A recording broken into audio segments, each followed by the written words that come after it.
Today we are going to be talking about the crystal industry, the evolution of it, and what I have seen progress, change, decline over the last, 15 years I've been in the business. But really, let's talk about the last 10 years in particular. So a lot of us that are getting into the business nowadays, I would say over the last 5 years or so, really missed a lot of the industry before it developed into what it currently is. And it's my hope to educate to some degree people on where we're coming from. When I first got into the industry, largely the demand was for basic material, amethyst, quartz.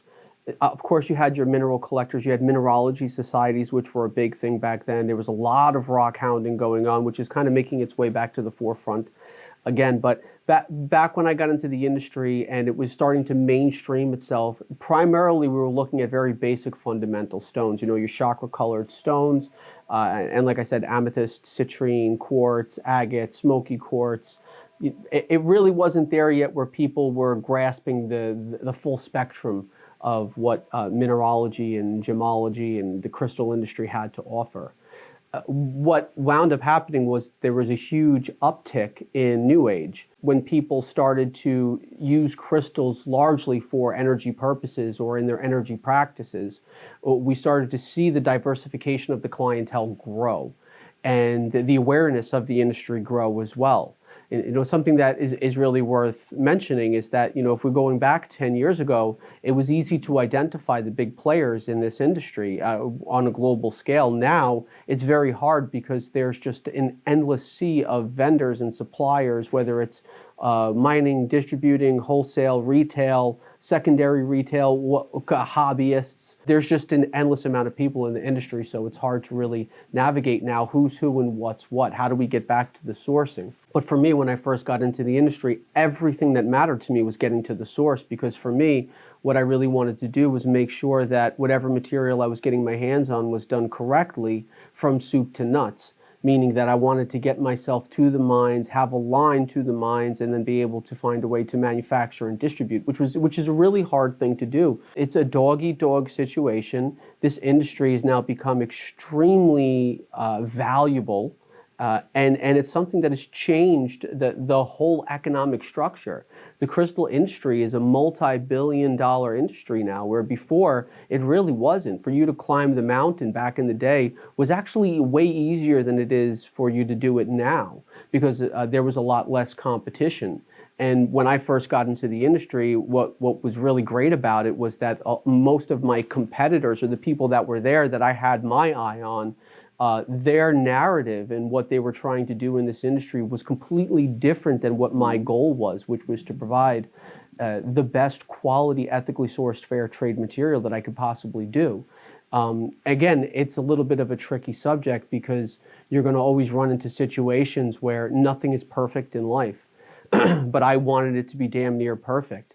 And when I first got into the industry, I started learning things about the industry that I had no idea were even a thing. Like, I didn't know about slave labor or child slave labor. That was number one. And yes, there's always going to be cheap. If you manufacture outside of the US and a lot of these third world countries, labor is going to be extremely cheap, and that's good. But at the same time, you can make sure that you're doing things fairly, and that the people who work for you, like for me, in my case, in my distribution and manufacturing plant, everybody who's in there is taken care of as good as possibly can be. Again, we have to remain competitive to some degree. And you're competing against people who have no standards, who have no rules. They're willing to do whatever it takes to save a penny. And it becomes really hard for someone like myself to navigate the industry and stay relevant when you can't compete with the costs. And now I believe that my costs are very fair and not far away from the people's costs that do things bad, but sometimes this business comes down to the penny. The people who only care about getting the cheapest product they possibly can, I'm not going to get that business because I'm not able to compete with the people who, have a little bit more flexibility in their practice, if you will. The major gist and the point is that, we're coming from an industry that primarily before wasn't so much energy-based, and then it moved to completely energy-based. And what was really interesting was to see the rock hounds and the mineralogists and the gemologists, the people who were there, who didn't really believe in that narrative or buy into that narrative or thought it was a kind of a silly narrative, to watch them have to integrate themselves into that system, because in order for them to remain in the industry to some degree, they had to kind of tie themselves into that or to be accepting of that. And a lot of them didn't. A lot of them were completely anti the New Age movement.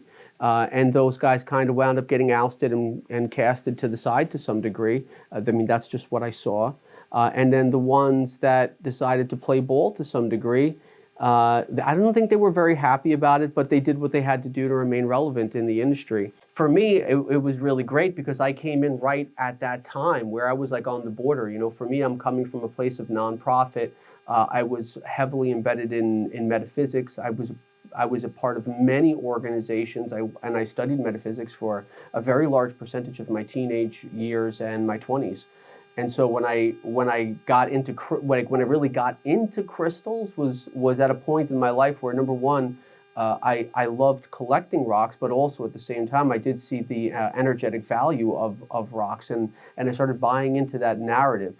Now in my personal process, I'm way less involved in the idea that crystals are going to heal people and in the energy of the crystal, because that's something that's personal and private. Whenever we get into things that are metaphysical, spiritual, religious, it's extremely personal, and it's an extremely private practice.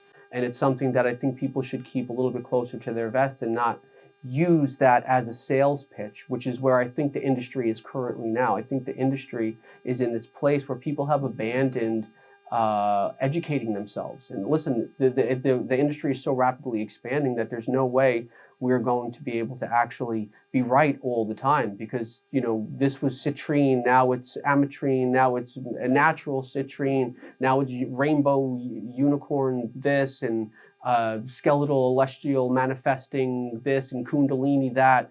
And it's really hard for someone who is not like kind of in that current to stay relevant with those terms and the terminology that people are creating. Because what happens is people buy a rock, it's not really a sellable rock, but then they throw kundalini on it, right? Or they throw like a magical, mystical thing on it, and then it makes it way easier for them to sell that material and to also fetch a better price for it.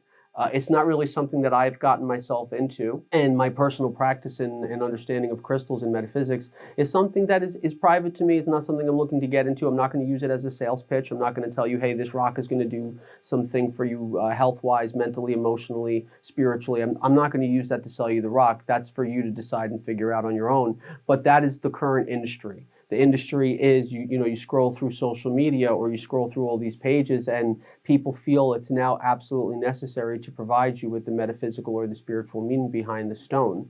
Unfortunately, I'm going to go out on a limb and say 95, if not higher, percentage of people don't actually understand this information. They just rinse and repeat it. They copy and paste it and think that that's what they need to do in order to sell their rocks.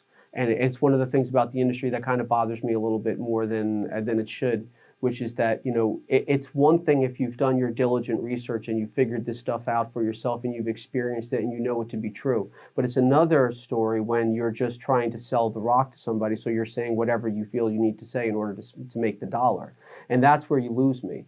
And I think it's something that people should really take a look at and decide, do I want to use a false narrative in order to sell my product? And I think that it's something that doesn't work for you long term. Also, another thing that I think we should really be thinking about, and this is kind of my last point of this video, if you're getting into this industry as a hobbyist or as a side hustle, it's easy to rise above the rest of your competition if you're willing to do your research, and if you're willing to have quality in your product, if you're willing to have a narrative that sticks, a narrative that is true and that makes sense. Trust me, I've been in the business a long time. And, now everything is social media, right? YouTube, Instagram, TikTok, Twitter, everyone is live streaming their crystal sales now. And it's a huge industry. It's one of the I'm going to say it's one of the biggest industries that we as a societal group have access to. Like, obviously, you're not going to go and start an oil mining company, or you're not going to start producing energy or things like that. But it's one of these industries where anybody can get into it and just jump right in, and it's possible for you to make money. But there's responsibility that comes with it. There's care that comes with it. And now everything is social media based. The world we're moving into is social media based. It's now AI is starting to rear its head into the industry. And again, I know everyone feels the way they're going to feel, but for me, AI is absolute no go. And for me, I'm not going to support it. But now we're going to see that heavily making its way into the industry and into the world. For me, I'm still an old head. I still want to do things the old way.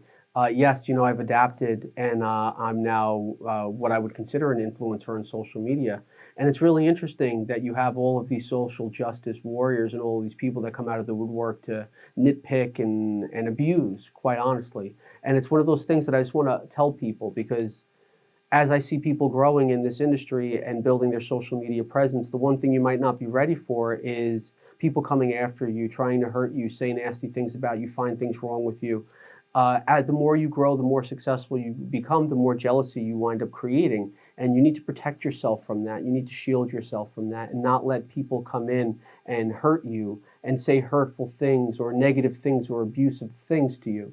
And, it's your social media. You have control. Just block those people. Just create a world and an environment and a situation around this industry that's clean where you know where you got your stuff from, you trust the people you got the stuff from, you know the process, you know the information, and then you don't let negative and hurtful and harmful people come in and push their negative agenda on you. I'll continue to educate you guys as much as I possibly can from my experience because I was able to climb up the ladder of this industry so quickly because I took other people's experiences and applied them to myself and to the business. So I expedited myself through this, through using other people's words and other people's experience and wisdom to help me grow myself faster than the person who wasn't willing to have their ears open. And that's my real suggestion at the end of this is keep your ears and your hearts open and always do your best.